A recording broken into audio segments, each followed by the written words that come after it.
会跟浪玩。对，不晃，不晃，就是他们各艘船都会这样子通电话，然后它通讯也蛮好的。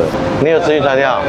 是不是只有我一个没吃啊？有吃晕船药吗？不需要，不需要，不需要。看来总监都不用吃晕船药。他吃10颗，吃10颗这样子的。好，我们现在跳下去了。哦呼，哦呼，哦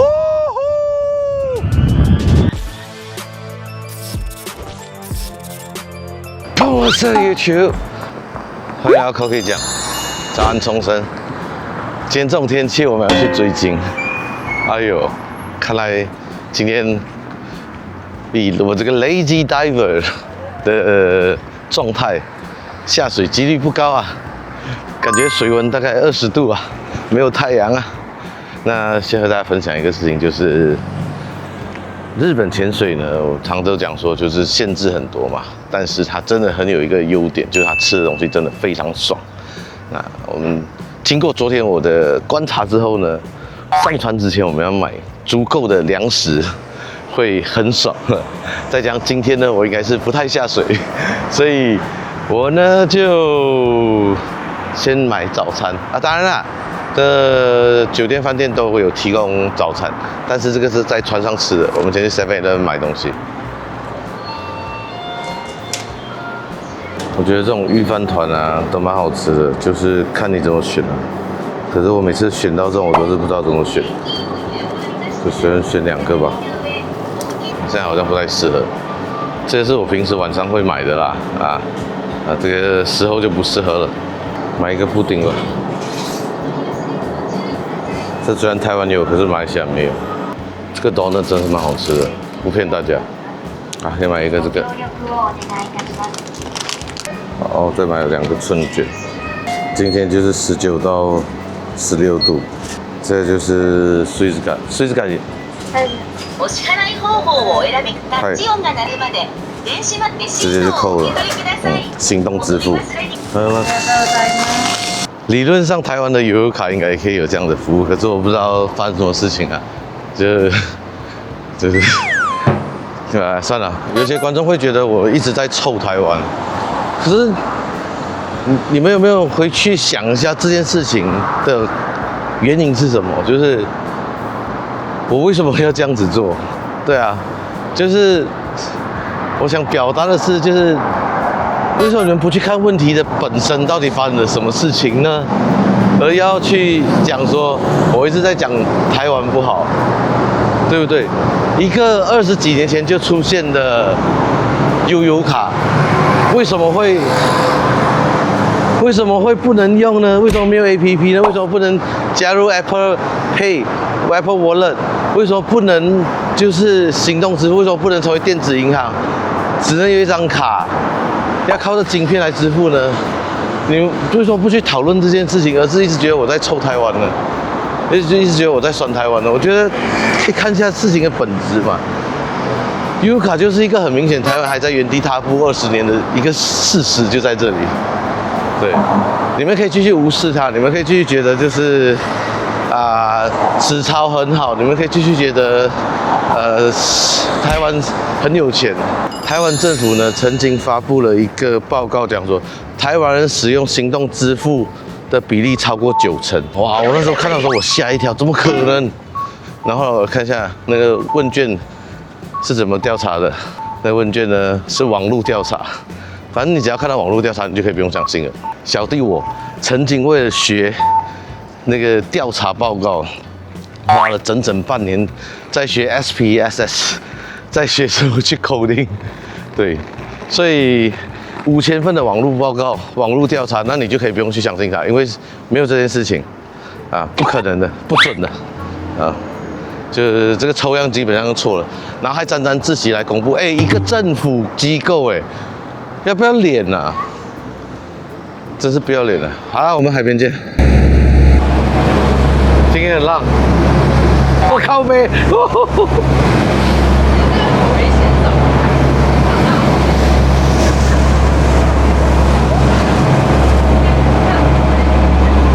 这个浪怎么样？这个浪很刺，对不对？哎，小心小心小心小心！它都要滚下来。等下，不要摔哦，你不要摔倒哦。我是什么人？我是海上的人哎，你是全世界最矮的教练你不吃吗？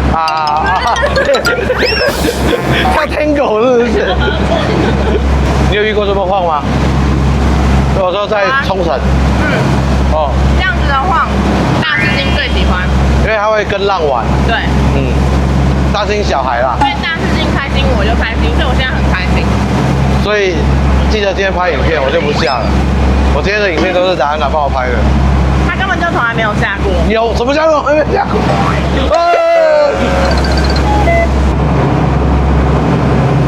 我看。哎，无可否认，这船长技术好。对啊。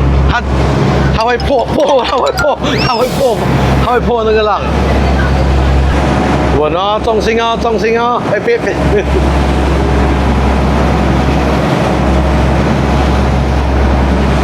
哦，有咖啡。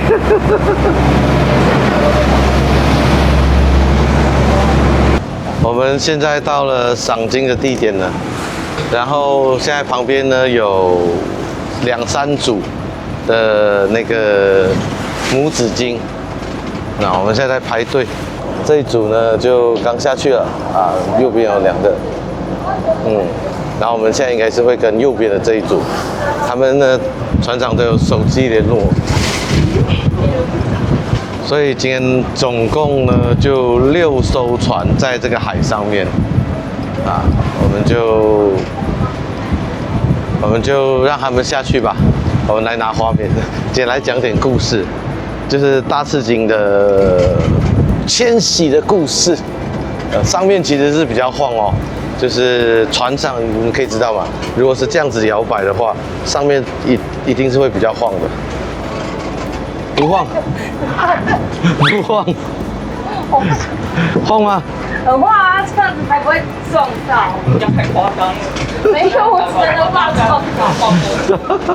你要下去吗？我要下去。你爬着过来。因为我怕跌倒。大概3点钟的方向了。有一只看到。过来了。经过我这几天的追鲸的感受呢，就是我不知道其他地方，因为我原本看到的网络上的资料是写说什么，大鲸呢大概会在水下可以憋气20分钟，然后小鲸呢大概是5分钟，但是我这几天看到的大概小鲸鱼呢大概都是在1分半左右就会浮上来了，然后大的鲸鱼呢母鲸呢大概都是在5分钟，可能它们是一直在游动，所以会比较耗气耗氧，所以上来就比较快。然后现在大家都在找鲸鱼，看鲸鱼。这边的船长呢，就是他们各艘船都会这样子通电话，然后他们通讯也蛮好的，还可以发一句，可以发行动，他们就会互相联络，讲说，哎，哪里看到啊？那他们不要的时候就换给我们。其实我今天在早上的时候，我就很明确决定要拍今天这个影片。因为我们其实，在潜水啊，不管是今天我们是浮潜嘛，或者说就是追鲸啊、鲸鱼嘛，或者就是在水里面水肺潜水啊，自由潜就另当别论了。我都会常讲说，就是我们是找野外的生物啊，这里才是他们的地盘，我们是过客啊。你这就只是过客，真的不对。然后，所以我一切都是老天决定的。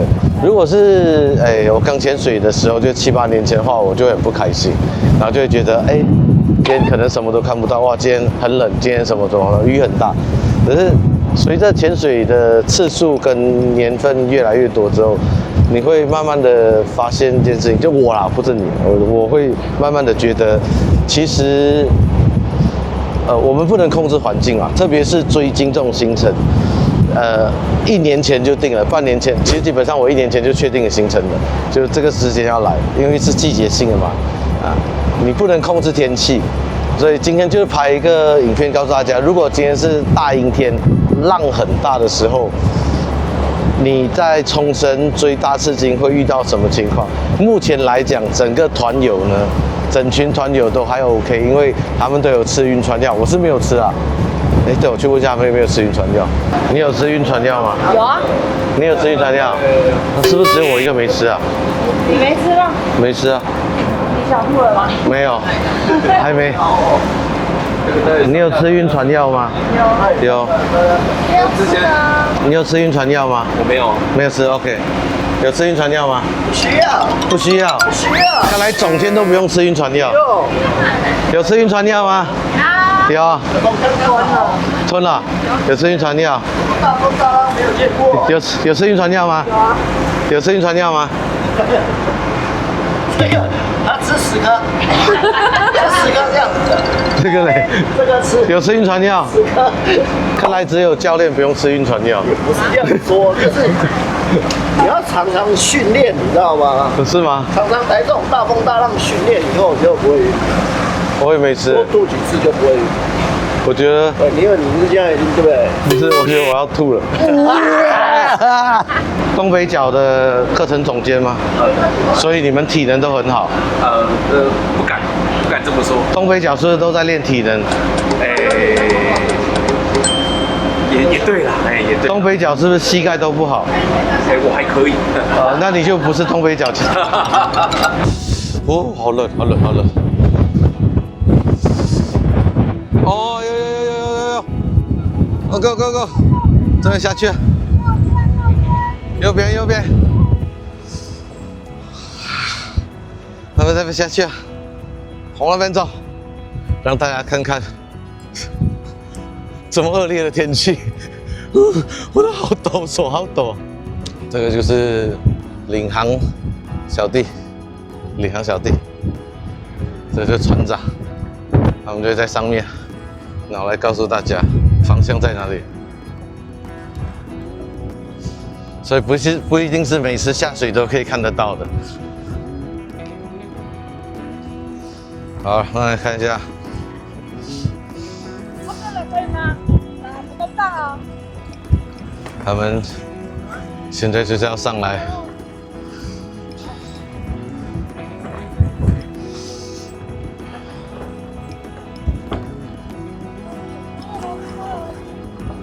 好，这样用爬的上来的，对。如果你可以走的话就用走，不能走的话就用跪的这样子。你们可以看，船也是不容易啊，这是比较小熟一点的船。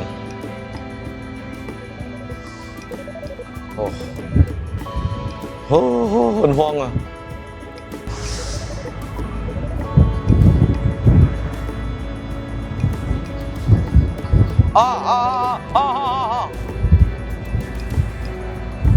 耶！在。哦！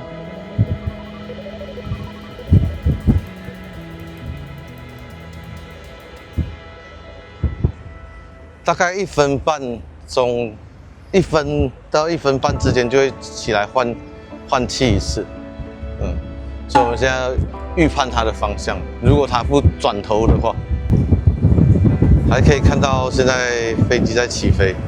哇，可是真的很晃啊，很晃啊。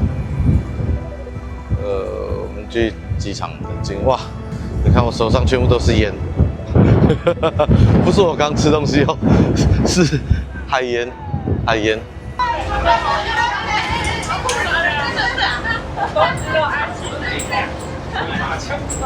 我一下来又有了。哦，小金，感觉这个不会怕人呢。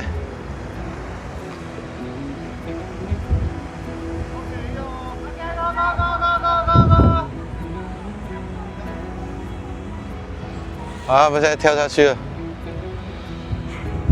哦呦！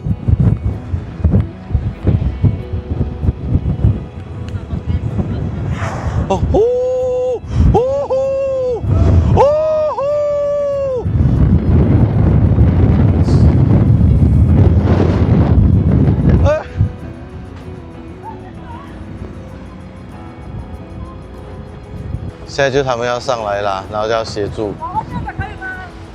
因为现在浪有点大，就是大家要小心一点点，要互相帮忙，要拉一下。其实蛮累的，蛮辛苦的。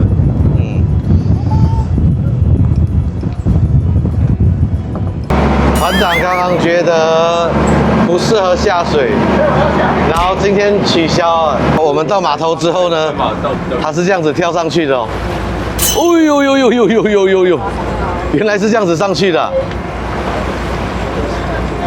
然后之后现在固定那个绳子，大家可以看到这个就是我们的人嘛。这成年的大赤鲸呢，大概跟这艘船是差不多的。跟这艘船差不多，非常大，非常大。先说一下，就是今天我拍这个影片呢，就很想告诉大家，就是追鲸不是每次都这么顺利的。追鲸呢，可能就是会遇到天气不好，遇到海况不好，遇到找不到鲸鱼，什么情况都可能会发生的。所以我们来看大自然的东西嘛，我们不是去水族馆，没有肯定包看到什么东西的啊，特别这种野生的生物啊。